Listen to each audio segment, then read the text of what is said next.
This video focuses on the appendices of the 18th edition of the Wiring Regulations, in particular Amendment number 2, the Brown book. This is the only book you will need for this video and the only book allowed in the exam. I've always said that there are 3 ways to answer exam questions. You can flick through the regulations book in a random manner and just hope for the best. Just hope that the book will fall open on the page that you want. You can read the regulations book 1 page at a time from cover to cover and hope that something sticks. Or you can use the method that I always teach, which is to understand how the regs book is put together, to understand the book and how to use the book in an ordered method so that the answer is found logically and easily, and well within the 2 minutes per question time allowance. Method 3 will always be the most beneficial way, and this is the way that I teach. To begin, remember that there is a contents page on page 3 of the regs book. It's not there for show. It's there to be used. It's your shortcut to the middle of the book, your shortcut to getting you within a page or 2 of the right answer. At the bottom of page 3 is the Appendices list, a really important part of the book, and the appendices are listed here with their full title and the pages on which they can be found.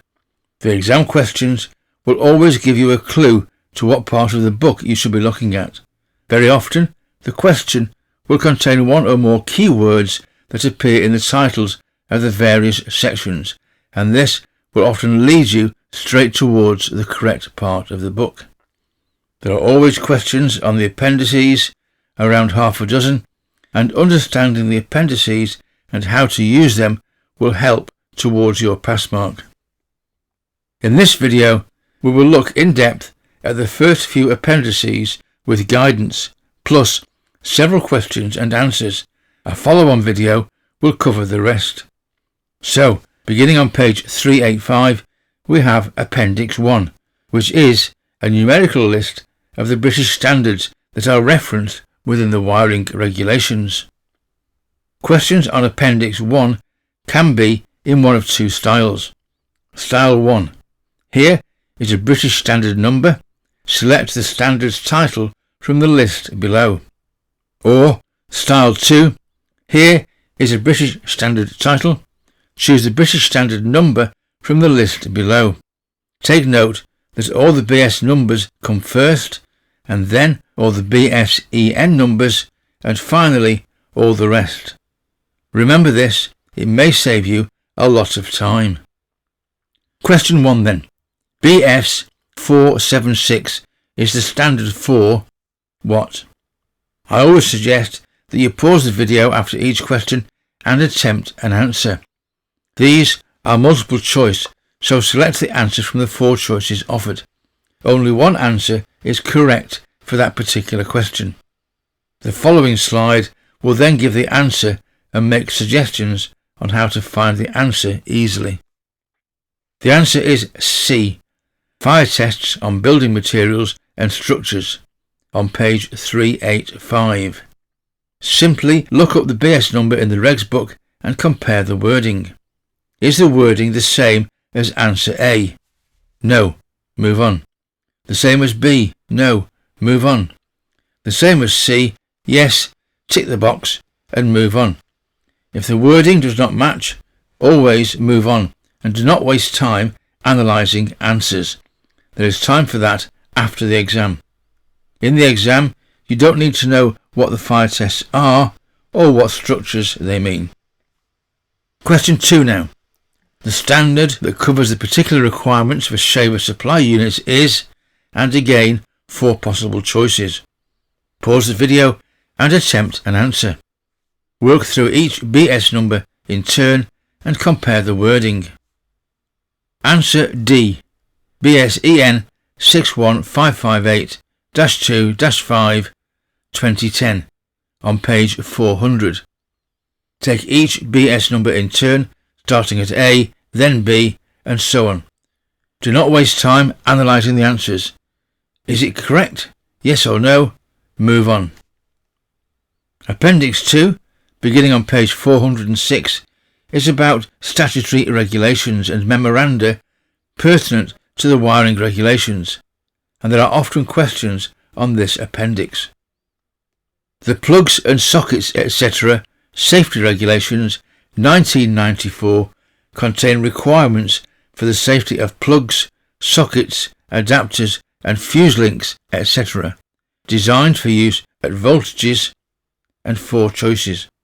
Go to page 3. Find the appendix that includes the word regulations in its title. There is only one, and this is Appendix 2 on page 406. Now, find some words for plugs and sockets. The answer is choice C, not less than 200 volts. This is part 9 on page 407.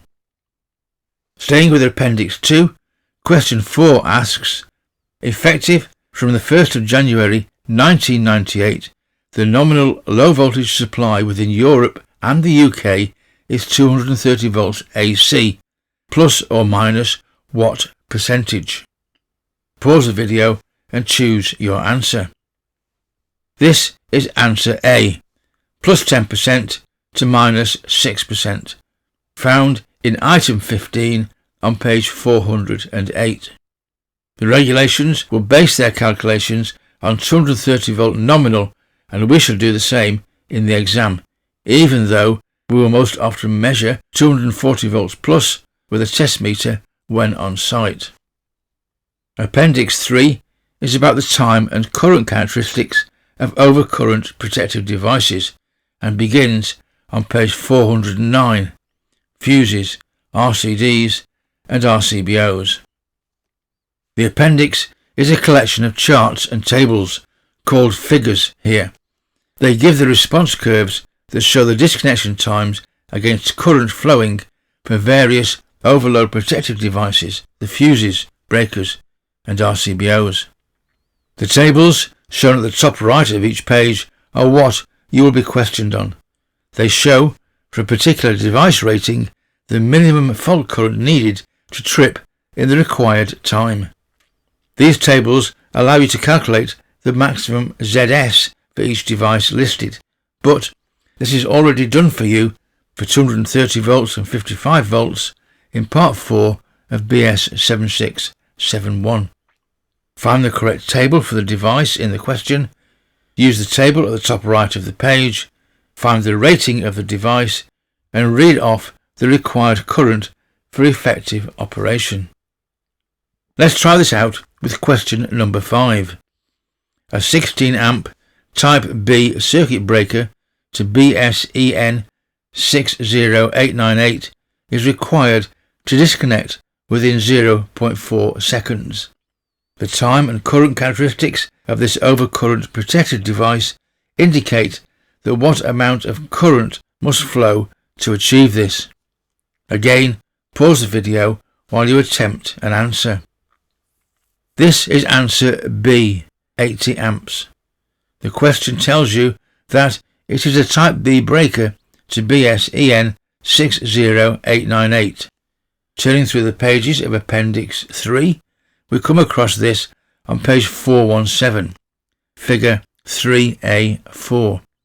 Using just the table at the top right, we can scan down the left column for a device with a rating of 16 amps, and the right-hand column indicates that in order to operate within 0.4 seconds, a fault current of 80 amps must flow.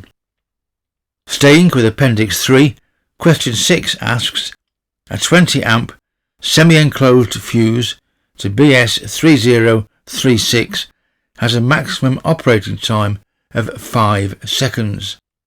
The time and current tables for this overcurrent protective device show that what minimum amount of fault current must flow in order to achieve this. Pause the video and attempt an answer. Find the correct figure in Appendix 3, look at the table top right, find the correct fuse rating for the question, and then read off the minimum current for the required operating time. This will be answer C, 60 amps. The table is found in figure 3A2B on page 413. Notice that these fuses are spread over 2 pages, just to make the reading of the graphs easier. Now to Appendix 4, and this appendix must be understood. It is filled with lots of useful information for when working on site, but just as importantly, you are almost guaranteed a question on Appendix 4. Let's begin by having a quick flyby of what you can find in Appendix 4. Begin on page 420, where you will find 2 tables. The top half of the page shows you where to find the tables for rating factors CA, CS, CG, and so on. You can then look further into the appendix for the full table where you will find rating factors, etc. The bottom half of the page is all about cable types and which table to use to find cable current ratings, cable sizes, and voltage drop data. Without doubt, you will need these pages to help you to find the tables that you need in the exam. What else is in Appendix 4? What else is it useful to know about? The calculation to use to determine minimum cable sizes using the rating factors. What are the percentages that indicate maximum voltage drop for different nominal voltages? And what are the derating factors for cable in thermal insulation? In Appendix 4, you will also find a table of the permitted and not permitted installation methods for different types of conductors. Installation reference methods for cables in conduit, on cable trays, buried cables, and more. And then we have the installation methods to use for twin and earth cables in thermal insulation. When ordering cable, what is the BS number for a particular type of cable? Table 4A3 shows you and also indicates where to find the current rating tables in Appendix 4 for that specific cable. Then there are the actual rating factor tables for CA, CG, CS, CD, and so on. From page 448 onwards, there are many really useful tables that you will use all the time when designing circuits and circuit extensions. From these tables, you will be able to determine the cross-sectional area of cables and the current carrying capacity of a particular type and size. When making voltage drop calculations, these tables have the information that you need. Many types of cables are shown in the tables, from flat profile twin and earth to the armoured cables, singles, multicore and flexible, and more. Take a look at the purple box on this slide. Now it's time to look at some Appendix 4 questions. The same learning method applies. Pause the video on each slide, study the question and find an answer, and the answer will be on the next slide. Question 7. A 6 square millimeter cable is surrounded by insulation for a length of 100 millimeters. The current carrying capacity of the cable should be reduced. The appropriate derating factor to use is, and 4 choices. Pause the video and find an answer. The answer is choice D, a derating factor of 0.78.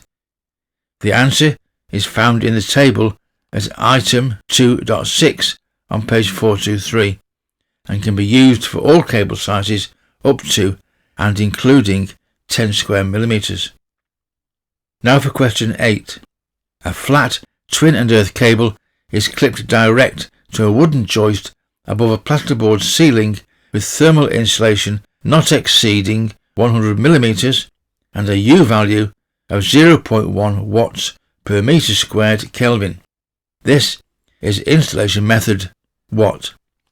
Pause the video, find the right table for the installation method and decide on an answer.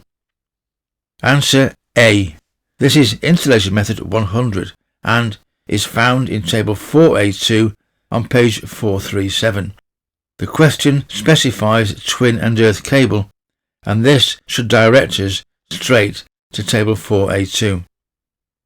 Question 9 asks, The rating factor, Ca, for a copper conductor in 70 degrees Celsius thermoplastic insulation in an ambient air temperature of 40 degrees Celsius is, and 4 choices. Pause the video, find the table for Ca as indicated in the question, and come up with an answer. Answer B is correct, 0.87. Ca factors are found in table 4b1 on page 441. Simply find 40 degrees on the left, and where it intersects with the 70 degree thermoplastic column is your answer. On to question 10. A cable is bunched with 4 others. The correct rating factor, or CG, to use is, and again 4 choices. There is a table to help you to find the correct table on the first page of Appendix 4. This is answer choice D, a rating factor of 0.60, table 4C1 on page 443. The table on the first page of Appendix 4 tells you that for grouping factors you should go to table 4C1. Finding table 4C1, it is then easy to cross-reference the rows and columns for the answer. Do remember that bunched with 4 others implies a total of 5 cables bunched together.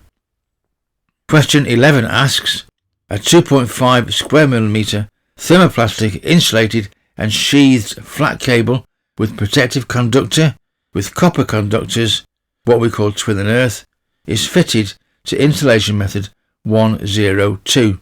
What is the maximum current carrying capacity for this cable? Pause the video, find your answer. Use the bottom half of the first page of Appendix 4 to guide you to the correct table to find the answer. And the answer is choice D, 21 amps. This is found in table 4D5 on page 456. Find 2.5 on the left, find the column for method 102, and where they meet is your answer, 21 amps. And finally, question number 12. A twin, flexible, non-armoured cable with copper conductors is required to suspend the light fitting that it powers and the associated lampshade. What is the maximum mass supportable if each of the conductors has a CSA of 1.5 square millimeters? Pause the video and attempt an answer. But if you need a clue, see the next slide for a prompt. This does sometimes come up as a question, so you need to know where to find it. Here is the clue, if you need it.